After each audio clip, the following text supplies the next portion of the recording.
You know, it's funny because you lent us this podium a long time ago when we were just beginning Neighborhood. So when I see it now, I remember that, and I just wanted to thank you. We used it when we had nothing. I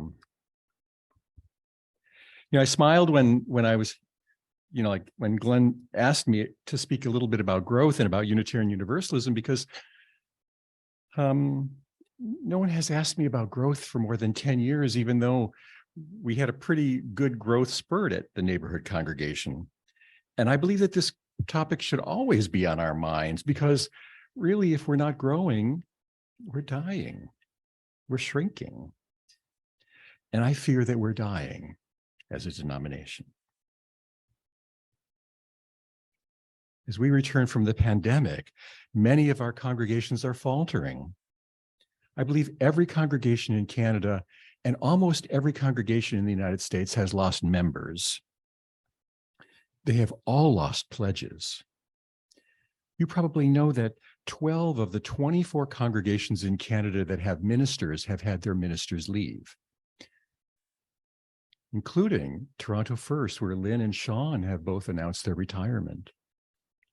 Hamilton, Mississauga, Toronto, both Toronto congregations, Peterborough, Halifax, Edmonton, Winnipeg, Vancouver, all of them losing their ministers to retirement or just the great leaving.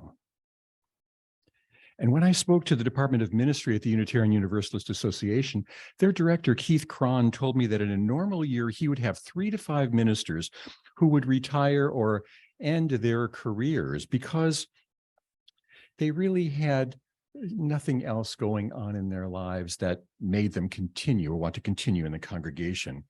3 to 5. In the last 2 years, he's had almost 100. The reduction in our pledges, the loss of members, and the leaving of ministers is not just happening to us, it's happening to every congregation in North America, pretty much. Almost every denomination, almost every size. The loss of members and pledges and ministers is creating a crisis in religion.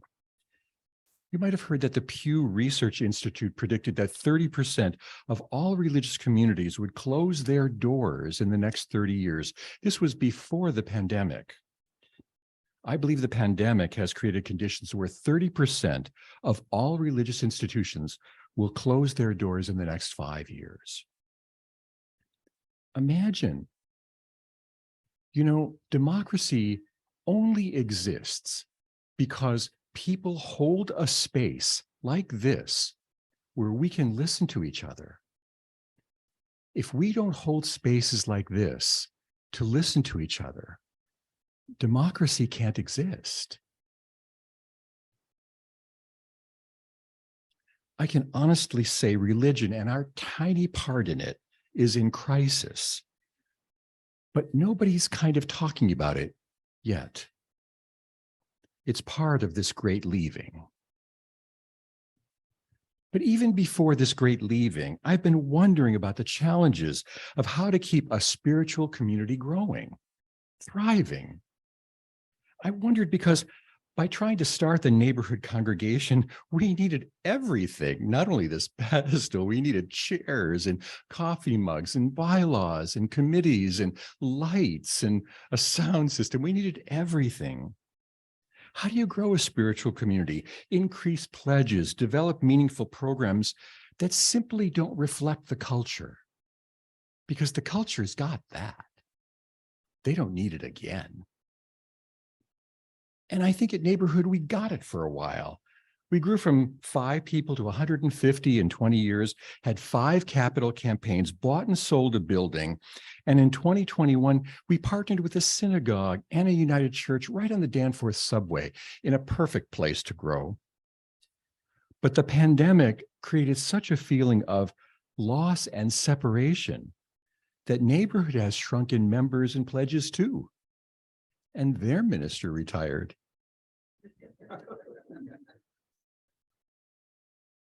It's hard to paint a rosy future for our particular brand of faith. So that always asks me in my own mind, then what? What might we do next, and how would we do it? And the first thing we need to do, I think, is just wonder about our future. We need to wonder about our future, not knee-jerk it, not fix it, but wonder about it. Author Thomas More, who was a friend for a while and who wrote Care of the Soul, told me when we were having coffee one day, he said, the only way you're going to grow that faith is if you bring something deep and valuable from your spirits to the community. The only way you're going to grow is if you bring something deep and valuable from your spirit to the community. He was asking us to plumb the depths of our UU ancestry. He was asking us to intellectually understand our theology. He was asking us to bring our spiritual legacy in social action and community involvement and use them together to work toward the common good. I think we need a reformation, a quiet one, where our congregations begin to think about this together. And of course, before they can do it together, we have to think about it individually. And the number one thing I realized at Neighborhood, after burning out at least 5 presidents, at least 4 treasurers, at least 6 secretaries, a number of people who were doing the day-to-day work of the congregation and coffee hours and setup and everything else, after burning out at least 30 people at Neighborhood trying to grow that congregation, is that nobody comes here to do the finances. Nobody comes here to clean the kitchen. Nobody comes here at first to run the pledge campaign. These things all have to be done, but they're not the reasons why we come. And if we basically default to that being the heart of our community, then the advice that Thomas More gave about bringing something deep is never going to happen. After more than 20 years of helping to build spiritual community and a whole life participating in other spiritual communities, I believe people come through our doors because they want to feel more connected to life. They come after a tragedy. They come to figure out why their life does not match their dreams. They come when they're confused about the meaning of their lives and the lives of their families. They come because our secular society offers insipid and hollow reasons for living. We come to find inspiration from our ancestors and spiritual practices that deepen our lives. We come to share time and effort with people of like mind and heart, learning how to connect with each other in affection and care. When our societal problems make the world like it's going to hell in a handbasket, we come to work alongside each other to care for the same world.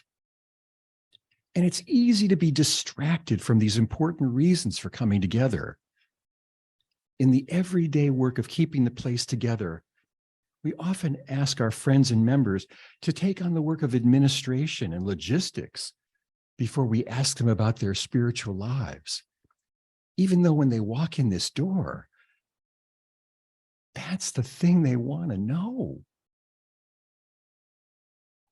I can imagine everyone has a story here, absolutely every person, about how they've been distracted from what matters most in their lives. And having a place that would help them focus on it would be a godsend. So I wonder, as we return to spiritual communities after the pandemic, can we wonder and dream a little and maybe have some serious conversations about a reformation, about what we do, not to reflect the culture, but to deepen the culture. Evolutionary biologist David Sloan Winslow believes communities evolve just like living things. And he feels strongly that we need communities to evolve and model a better way to live, because that's the only way we're going to know how to do it. I am sure if we sit down to talk about why we come to Unitarian Universalist communities, we would talk about our own depth. We would talk about making the world better. We talk about sharing our lives. We talk about giving affection, learning how to be generous and gracious.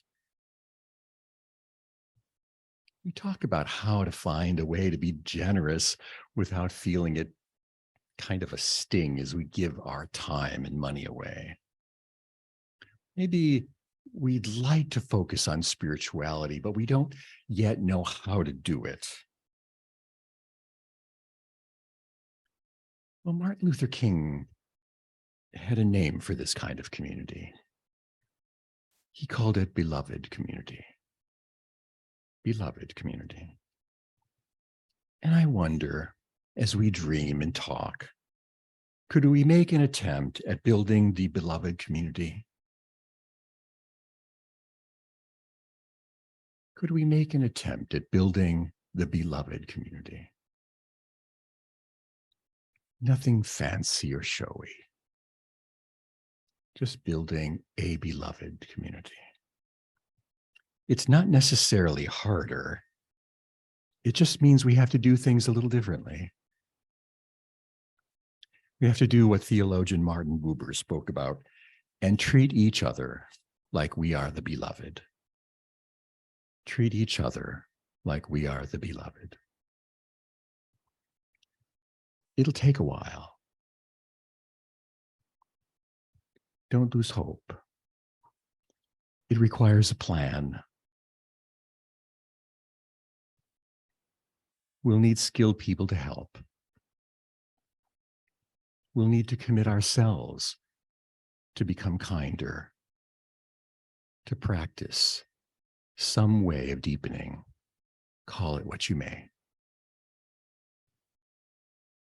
David Sloan Winslow Wilson thought we needed models of this, models like spiritual communities, just like yours, models of the beloved community, working together, caring for one another, and getting things done.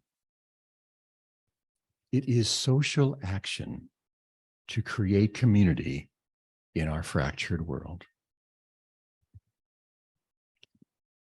To be honest, I'm not sure we can do it. But I think we have to try. When you have this committee and you talk about moving forward, dream a little, get some help. Talk in ways that you don't normally talk. Gamble. Take on a spiritual practice of whatever works for you. Learn new skills of grace and listening and generosity and kindness and conflict resolution. People have done them before, you know. How wonderful would it be if UU congregations learned from Don Heights how to model another way of being in the world, being a nobler world than we know today? That's my wondering, my dreaming for this time of decline, building a beloved community with attention on mindfulness so we can model that community to a world that sorely needs it. This is the kind of action that slowly changes the planet in the way Thich Nhat Hanh imagines. First, you change your hearts. Then you change your actions. Then you change your families. Then you change your communities. And then you change your city. and then you change your world. I bet you've all seen the movie Field of Dreams. I know this, that when you build beloved community, the people come. Thank you for listening. And I have a meditation, and I'm gonna play this flute. I'm gonna do about 5 minutes. And, are you gonna play the flute on the microphone, because the people on Zoom won't be able to hear you otherwise?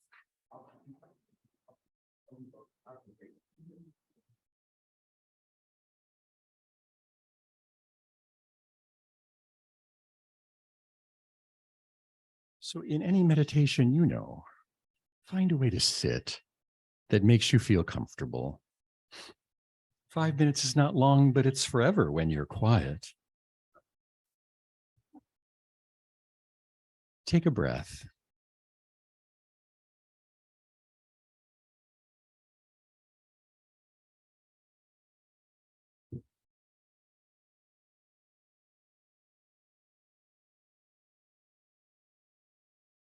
And when you hear the flute, try not to judge it or move. Let it go right by you, the sound. Let it hold you.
At the end of a meditation, don't snap back.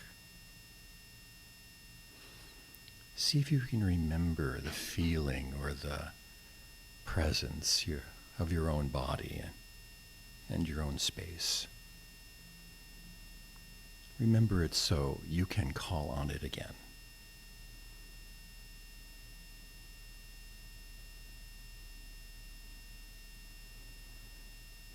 And then it's over.